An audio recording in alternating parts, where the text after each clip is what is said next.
एक बार की बात है, एक छोटे से गांव सूरजपुर में, जो अपने सुनहरे खेतों, गहरे कुओं और एक पुरानी हवेली के लिए प्रसिद्ध था। एक परिवार रहता था जिसका नाम था सिंह परिवार। इस परिवार के मुखिया थे ठाकुर हरि सिंह, जो एक बुजुर्ग जमींदार थे। उनके दो बेटे थे, बड़ा बेटा राजवीर, जो शहर में नौकरी करता था, और छोटा बेटा प्रताप, जो गांव में खेती-बाड़ी संभालता था। हरि सिंह की पत्नी लक्ष्मी देवी परिवार को जोड़े रखने की कोशिश करती थीं, लेकिन दोनों भाइयों में हमेशा झगड़े रहते थे। राजवीर शहरी जीवन से प्रभावित था और प्रताप को गंवार समझता था, जबकि प्रताप राजवीर को स्वार्थी कहता था। परिवार में ये विवाद रोजमर्रा की बात थी, जो अक्सर जायदाद और जिम्मेदारियों पर होते थे। एक शाम जब सूरज डूब रहा था और खेतों से मजदूर घरों को लौट रहे थे, हरि सिंह अपनी हवेली के आंगन में बैठे थे। उनकी हालत खराब थी। वे बूढ़े हो चुके थे और खेतों का काम संभाल नहीं पाते थे।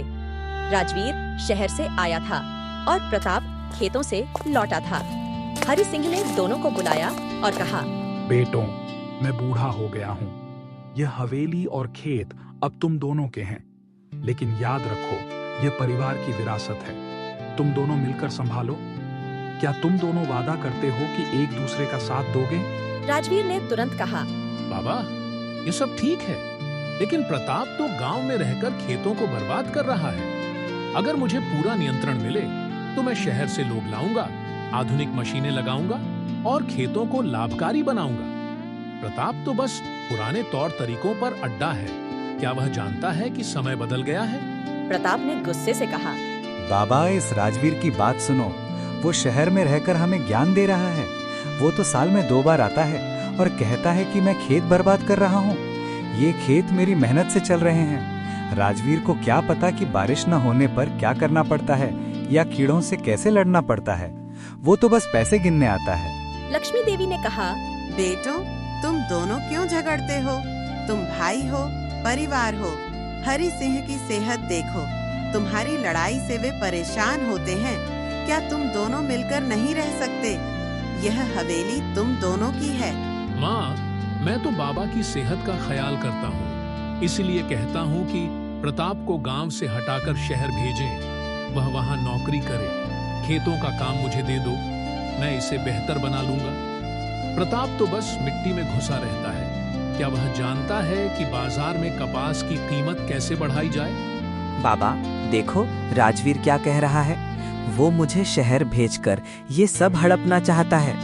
ये खेत मेरे खून पसीने से संवरे हैं। मैंने हर दिन पानी का इंतजाम किया, हर रात कीड़ों से लड़ा। राजवीर तो शहर में बैठकर फोन पर हुक्म देता है। क्या उसे पता है कि बारिश न होने पर किसान की क्या हालत होती है?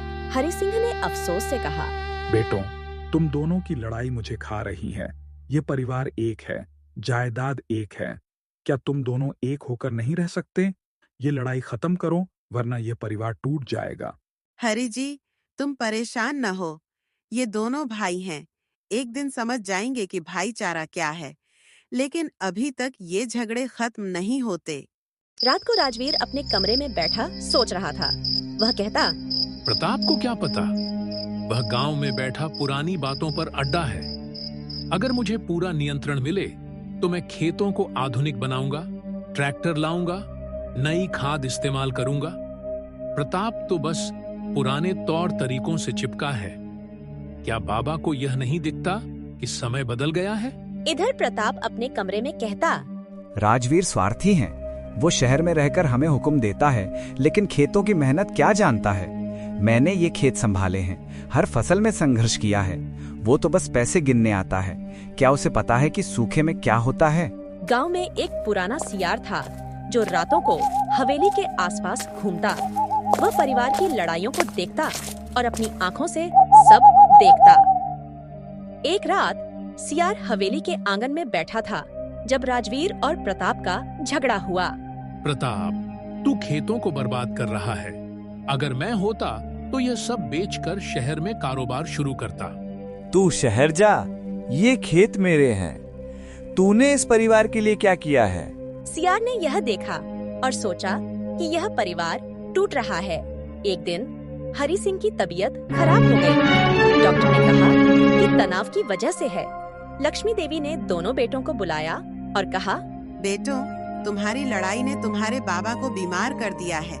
क्या तुम्हें अफसोस नहीं होता? यह परिवार एक है, जायदाद एक है। तुम दोनों मिलकर रहो, वरना यह सब खत्म हो जाएगा। क्या तुम वादा करते हो कि अब झगड़ा नहीं करोगे? माँ, मैं सिर्फ बाबा का बोझ कम करना चाहता हूँ। प्रताप अगर जिद न करे तो हम सबको फायदा होगा। माँ, मैं अपनी जान लगाकर खेत संभालता हूँ और ये भाई सिर्फ कागजी बातें करता है। अगर उसे खेतों की फिक्र होती तो मेरे साथ जमीन पर खड़ा नजर आता। बेटो, अब फैसला समय करेगा। देखो कौन सही है और कौन गलत। कुछ दिन बाद गांव में बड़ा मेला लगा। दोनों भाई वहां गए। गांव के किसान अपनी नई फसलें और मवेशी दिखा रहे थे। वहां एक बड़ा व्यापारी आया जो गांव की जमीनें खरीदने का इरादा रखता था। उसने राजवीर से कहा, ठाकुर जी के बेटे, अगर आप चाहें तो मैं ये खेत 10 लाख में खरीद लूं। शहर में आपको महल मिलेगा, कारोबार मिलेगा। राजवीर के दिल में लालच आया, लेकिन प्रताप ने तुरंत कहा, ये जमीन बेचना पाप है। ये हमारे पूर्वजों की निशानी है। ये पैसों से ज्यादा कीमती है। सोच लो, अगर तुम दोनों में से कोई मान गया तो सौदा हो जाएगा। यह बात गांव में आग की तरह फैल गई। अब सब लोग कहने लगे कि सिंह परिवार बंटने वाला है।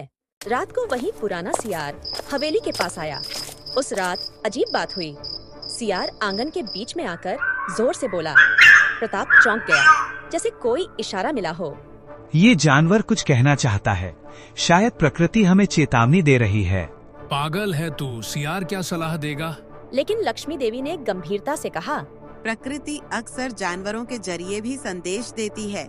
होशियार रहो, तुम्हारे फैसले से यह परिवार या तो बचेगा या बर्बाद हो जाएगा। अगले दिन खेत के किनारे एक फकीर आया।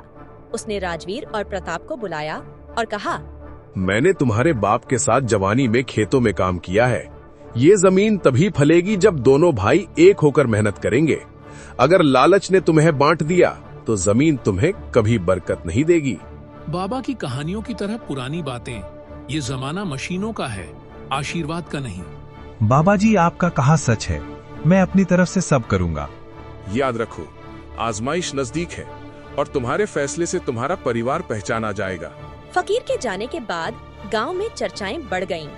चबूतरे पर बैठे बुजुर्ग किसान एक दूसरे से कहने लगे, ये दोनों भाई अगर यूं ही लड़ते रहे तो जमीन तो क्या, पूरा गांव तबाह हो जाएगा। मैंने सुना है शहर का बड़ा व्यापारी उनके बाप की जमीन पर दावा कर रहा है। अगर ये सच हुआ तो सिंह परिवार की इज्जत मिट्टी में मिल जाएगी। शाम होते होते बात बढ़ गई और कई गांव वाले हवेली के दरवाजे पर आ गए। ठाकुर जी के बेटों, ये जमीन सिर्फ तुम्हारी नहीं, ये गांव की सांस है। अगर तुमने इस पर झगड़ा खत्म न किया तो हम पंचायत बिठाएंगे और फैसला सबको मानना होगा। पंचायत क्या फैसला करेगी? जमीन मेरी मर्जी की है। ये जमीन सिर्फ तुम्हारी नहीं, हमारे खून पसीने की है। अगर पंचायत बैठेगी तो मैं सच बोलूंगा। लक्ष्मी देवी ने दोनों को डांट कर कहा, बस कल सुबह पंचायत होगी और फैसला वही होगा जो गांव के बुजुर्ग सुनाएंगे। अगले दिन पंचायत बैठी। राजवीर सिंह और प्रताप सिंह, तुम दोनों बाप की निशानी जमीन पर झगड़ रहे हो। ये गांव की इज्जत का सवाल है। आज यहाँ सबके सामने सच सामने आएगा। उसी दौरान वही शहर का व्यापारी भी पंचायत में आ गया। उसने आगे बढ़कर कहा, पंचायत के सम्मानित सज्जनों, ये जमीन तो दरअसल मेरी है। ये देखे पुराने कागज जो मेरे दादा के जमाने के हैं। ये भाई सिर्फ लालच में आकर जमीन पर कब्जा किए बैठे हैं। लोगों में खुसर पुसर होने लगी। कुछ कहने लगे, हो सकता है सच यही हो। अगर ऐसा है तो ये परिवार तो बदनाम हो जाएगा। राजवीर, प्रताप, अब तुम दोनों बोलो, सच क्या है? यह सुनते ही लोग एक दूसरे को देखने लगे। कुछ ने सिर हिलाया कि राजवीर तो हार मान रहा है। प्रताप तुरंत उठ खड़ा हुआ। उसकी आवाज गर्जनापूर्ण थी। सरपंच जी, ये जमीन हमारी हड्डियों और खून से सींची गई है। मेरे दादा और बाप ने यहाँ पसीना बहाकर इसे जरखेज बनाया। ये व्यापारी सिर्फ लालच में आया है। इसके कागज जाली हैं। अगर सच मानना है तो गांव के खेत देख लीजिए। हर पेड़, हर पगडंडी हमारा गवाह है। ठीक उसी वक्त भीड़ में से एक बूढ़ा व्यक्ति आगे आया।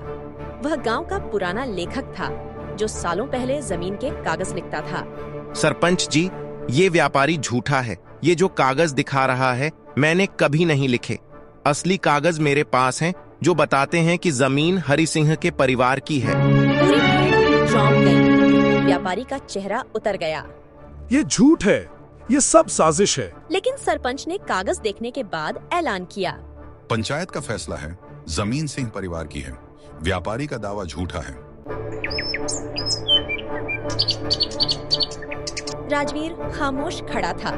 उसने पहली बार प्रताप की ओर देखकर कहा, भाई, आज अगर तुम न होते तो हम सब हार जाते। मैं अपनी जिद में अंधा हो गया था। तुमने मेरी इज्जत भी बचाई और परिवार की जमीन भी। राजवीर, हम दोनों अगर साथ रहें तो कोई हमें नहीं हरा सकता। लक्ष्मी देवी की आंखों में खुशी के आंसू आ गए। बेटों, आज तुमने सच और भाईचारे की जीत साबित की है। यही तुम्हारे बाप की असली विरासत है।